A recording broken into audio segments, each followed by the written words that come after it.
वाले लोग नहीं समझ रहे हो, लेकिन उनको ये समझाने और समझने में देर नहीं लगेगी। ये मध्य प्रदेश वगैरह का चुनाव का रिजल्ट आते आते क्लियर हो जाएगा। तो मुझे लगता है कि स्थिति बहुत अच्छी है और बीजेपी तो अपने आप में हारी हुई है, और वो जो भी कर रही है वो, जैसा कि मैं पहले कहता रहा हूं कि वो लोग इतने कॉम्पिटेंट नहीं है कि वो कुछ ऐसा कर ले कि इस स्थिति से निकल सके। वो जो करेंगे उसमें फंसेंगे, और जैसे फंसेंगे उसका फायदा कांग्रेस को होगा या अपोजिशन को होगा, इंडिया को होगा। जहां तक इंडिया के नाम की बात है, वो नाम अपने आप साबित कर देता है कि क्या मुकाबला है। सिर्फ नाम बता देता है कि भाजपा और इंडिया में क्या टक्कर है और कौन कितना मजबूत है। बाकी कुछ कहने की जरूरत नहीं। राजीव जी। बिल्कुल जी, बिल्कुल। जो बात आप रख रहे हैं उसमें सबसे बड़ी बात ये कि एक उम्मीद, एक आशा जो है वो जगती है कि इस देश में अंधकार नहीं है, उजाला भी है, कुछ जगहों से रोशनी आ रही है। और सब आना चाहता हूं अमलेंदु उपाध्याय जी आपके पास। क्या आप भी ऐसा ही देखते हैं, इसी हिसाब से सोचते हैं जैसा संजय जी कह रहे हैं? और अगर राहुल गांधी, ये तो एक नॉर्मल नैरेटिव भी सेट हो सकता है उसके बाद कि राहुल गांधी को अगर सजा बरकरार उनकी सजा रहती है, सुप्रीम कोर्ट से झटका मिलता है, लगता है, तो उसके बाद देश की परिस्थिति कैसी होगी इसका अंदाजा आप लगा सकते हैं? क्या माहौल जो है वो इंडिया में नहीं हो जाएगा? और क्या ऐसे माहौल को बनाना या उस माहौल में तब्दील करना मोदी जी चाहेंगे कि सब कुछ हाथ से निकल जाए? क्या मोदी जी खुद चाहेंगे कि राहुल गांधी जेल जाएं? देखिए राजीव जी, जहां तक मोदी जी के चाहने का सवाल है तो मोदी जी तो कुछ भी चाह सकते हैं। तो मोदी जी के चाहने से ना कुछ होने जा रहा है और ना कुछ जो है वो देश पर बदलने जा रहा है। मोदी तो चाहेंगे कि 125 साल तक इस देश के प्रधानमंत्री बने रहे, तो बने थोड़ी रह सकते हैं।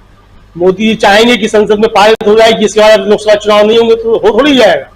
तो मोदी जी के चाहने से कुछ नहीं होता है। मोदी जी क्या चाहते हैं, सवाल ये है कि परिस्थितियां क्या बन रही हैं और मोदी जी उन परिस्थितियों से किस तरीके से निपटना चाहते हैं, किस तरीके से निपट सकते हैं। राजीव जी, जो यहाँ एक महत्वपूर्ण बात है वो ये है कि मोदी जी को हराना जो है वो जितना ज्यादा इंडिया का कार्यभार है उससे ज्यादा भारतीय जनता पार्टी के नेताओं का कार्यभार है जी। मतलब जितनी ज्यादा जरूरत इंडिया के लोगों की है उससे ज्यादा भारतीय जनता पार्टी के लोगों की जरूरत है कि मोदी जी को हराया जाए। आज जिस तरीके से नड्डा जी की जो 38 लोगों की कमेटी फाइनल हुई है, तो एक जगह था, मैं तो वहां कहा जा रहा था ये तो अलीबाबा 40 की कंपनी है, क्योंकि दो तो इसमें 38 में शामिल नहीं है, अलीबाबा बड़े वाले बाबा और जो छोटे वाले बाबा हैं और नड्डा जी इसमें शामिल नहीं है, तो ये 40 हो जाते हैं और अलीबाबा बड़े हो जाते हैं। तो जो बनी है जिस तरीके से उत्तर प्रदेश का जो प्रतिनिधित्व दिया गया है, आप समझ सकते हैं कि इससे कि भारतीय जनता पार्टी के अंदर चल क्या रहा है, किस किस को ठिकाने लगाए जाने की कोशिशें हो रही हैं। अब बताइए, वसुंधरा राजे सिंधिया जो है और रमन सिंह जो है वो जेपी नड्डा के अंतर्गत काम करेंगे, तो ये किसकी पदोन्नति हुई है? जेपी नड्डा की पदोन्नति हुई है कि वसुंधरा राजे सिंधिया और रमन सिंह की पदोन्नति हुई है? ये आप समझिए। तो मुझे लगता है कि भारतीय जनता पार्टी के लोगों का कार्यभार जो है वो मोदी जी को निपटाना ज्यादा जरूरी है बजाय इसके कि इंडिया के लोग उनको निपटाएं। इंडिया तो निपटाने के लिए काम करेगा ही करेगा, और मोदी जी जिसको निपटाना है उसको निपटा रहे हैं। मोदी जी भी अपने काम पे लगे हुए, मोदी जी भी समझ रहे हैं कि इंडिया के लोगों को निपटाने से ज्यादा जरूरी है कि अपने लोग पहले उनको निपटाओ, क्योंकि अपने यहाँ सब ठीक ठाक रहेगा तभी तो इंडिया को निपटाओगे। तो उनके भी अंदर अंदर सब चीजें चल रही है, निपटाने का काम शुरू हो चुका, निपटाना शुरू हो गया है। अब अगली बारी सुनी जाती है शिवराज सिंह की होगी। अमित शाह जी आज वहां पहुंच गए हैं, अब सारा कार्यभार अमित शाह जी ने अपने हाथ में ले लिया है। मणिपुर जल रहा है, अमित शाह जी को फुर्सत नहीं है मणिपुर जाने की, लेकिन एक सप्ताह में 3 बार या एक महीने में 3 बार अमित शाह जी पहुंच चुके हैं मध्य प्रदेश में, कार्यभार ले लिया उन्होंने।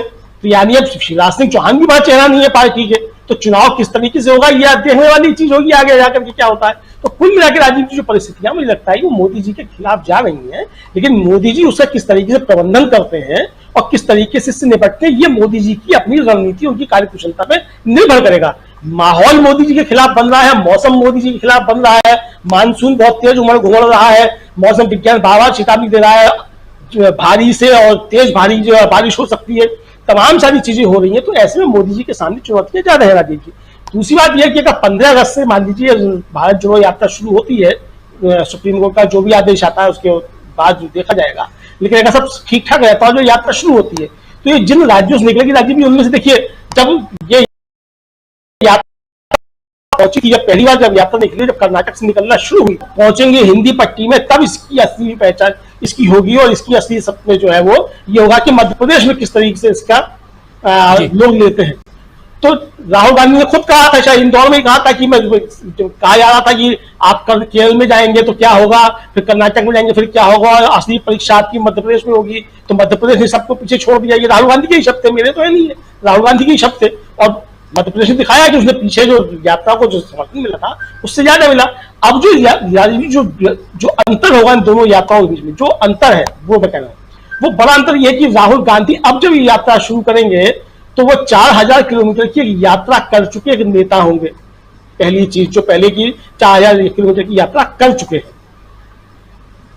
दूसरी बात यह कि अब जो उनके साथ पहले लोग नहीं थे, अब वो लोग उनके साथ में होंगे। दूसरी चीज ये है, तो राहुल गांधी अब एक बड़ी ताकत के साथ इस दूसरी यात्रा को शुरू करेंगे।